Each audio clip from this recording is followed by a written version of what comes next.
arah untuk ke suku bunga The Fed nantinya akan seperti apa? Apakah memang The Fed akan tetap mengejar tingkat inflasi di angka 2% dengan terus menaikkan atau terus hawkish ke depannya? Silakan Pak Arfan. Ya, terima kasih Mas Bram.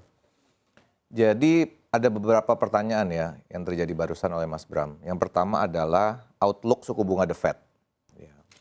Yang pertama ini saya bilang justru The Fed ini kemungkinannya hanya satu kali lagi. Untuk November berikut, tanggal 1 November, hampir pasti tidak akan naik, yaitu stay flat. Ya. Kemudian peluang berikutnya terjadi di Desember. Mungkin ya akan naik, mungkin. Kenapa begitu? Karena interest rate ini hubungannya pun dengan capital market itu di bond yield. Sepanjang akhir 2022 sampai dengan sekarang, Fed udah naikin interest rate dari 0,25 sampai sekarang 5,25, ya 5% kenaikannya. Tapi bond yieldnya itu rally-nya itu baru 2 bulan terakhir. Yang tadinya 2 bulan yang lalu tuh bond yield US 10 year yield itu 3,8. Sekarang shoot ke 5. Ya. Nah, jadi apa yang terjadi? Untuk ekonomi interest rate di 5,25 atau 5,5 saya rasa cukup. Ya, kemudian dia harus juga mengatur bond yield curve. Nah, kalau bond yield curve-nya sekarang udah 5, ya, saya rasa Fed udah nggak perlu naikin lagi bahkan, ya, karena bond yield itu udah 5%. Gitu. Nah, itulah yang terjadi kalau banyak orang nanya, kenapa sih kok tiba-tiba US bond yield anteng-anteng di 3,8, kok tiba-tiba shoot cepet banget ke 5%? Karena kenaikan interest rate yang terjadi dari akhir tahun 2022 sampai sekarang, itu tidak semerta-merta langsung direspon oleh kenaikan yield 10 year bond. Dia laggard nih di 3,8 nih. Kemudian baru 2 bulan terakhir dia baru respon. Nah, jadi kalau sekarang saya bilang ini udah cukup equilibrium, yaitu interest rate-nya di 5,25 sampai 5,5, bond yield-nya di 5 tuh udah oke sekarang ya. Jadi menjawab pertanyaan Mas Bram, pertama saya rasa Fed kemungkinan hanya naikin satu kali lagi dengan asumsi di bulan November tidak naik. Kemungkinan Desember, tapi saya bilang Desember nggak naik juga. Karena bond yield itu udah 5 nih, udah cukup. Begitu. Kalau US sendiri, US itu ekonominya sangat resilient ya Mas ya. Mas Bram bayangin dari interest rate 0,25, ini interest rate ya bukan yield ya. Interest rate dari 0,25 ke 5.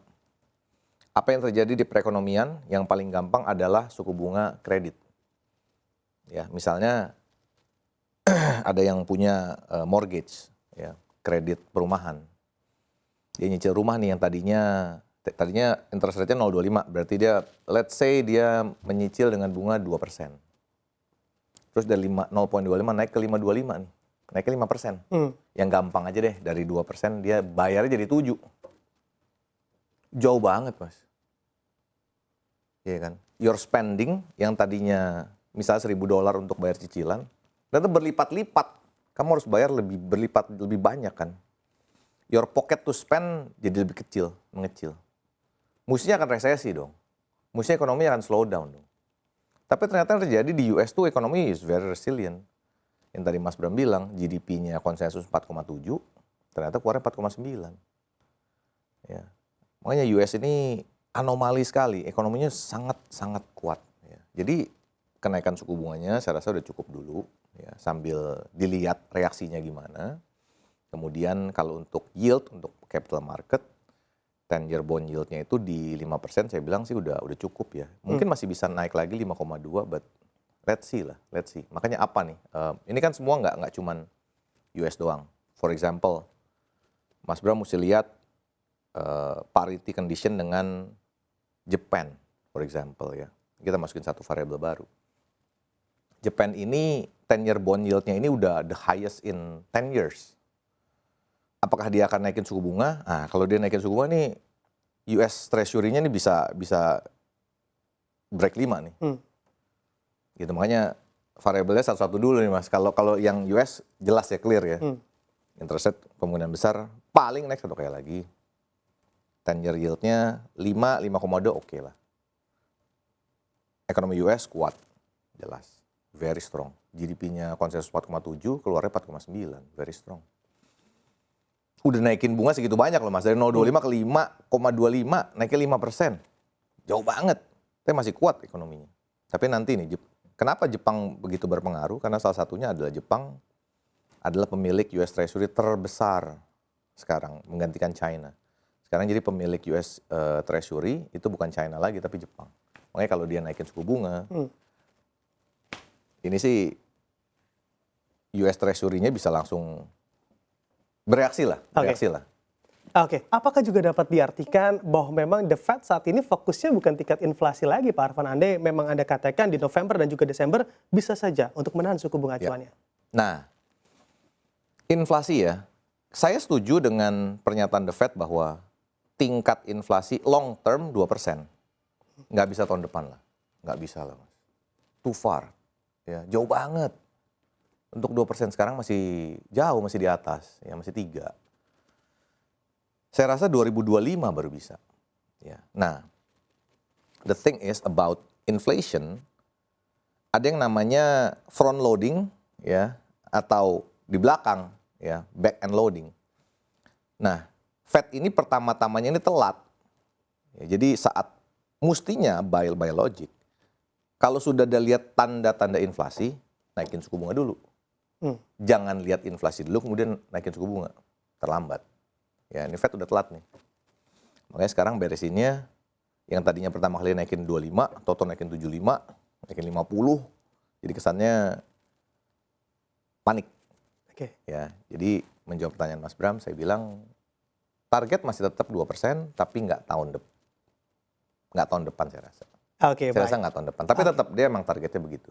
Oke, targetnya memang 2% tapi tidak di tahun depan. Bahkan Anda katakan di 2025 begitu ya. 2025 mungkin ya. Baru tercapai begitu ya di level 2%. Apakah dengan baru tercapai bisa saja di tahun 2025 nanti? Ini juga menandakan juga pasar juga akan tetap volatil hingga 2025 nanti, Pak Arfan. Pasarnya akan volatile, oke. Indonesia dan global ya? Ya. Oke. Kalau US saya bilang volatility will still be there. Karena apa? Interest rate will remain high. Ya. Jadi saya bilang, mohon maaf untuk teman-teman saya yang berharap Fed akan potong suku bunga lebih cepat. Saya bilang sih, there's no point of cutting interest rate soon. Ekonominya kuat sekali. GDP-nya 4.9. Ya. You have to slow down the growth. If you don't slow down the growth, inflation will still be there. Of course, inflation banyak sebabnya. Ya, ada yang consumption, ada yang energy. Kemarin juga karena jasa properti, macam-macam. Tapi saya bilang you have to slow down everything. Menjawab pertanyaan Mas Bram, volatility US dengan suku bunga yang tinggi, yes, volatile. Indonesia, kebetulan nih kondisi Indonesia lagi berat nih, Mas. Karena Indonesia definitely late in responding to increase interest rate. Indonesia 1 bulan ke depan sangat volatile, saya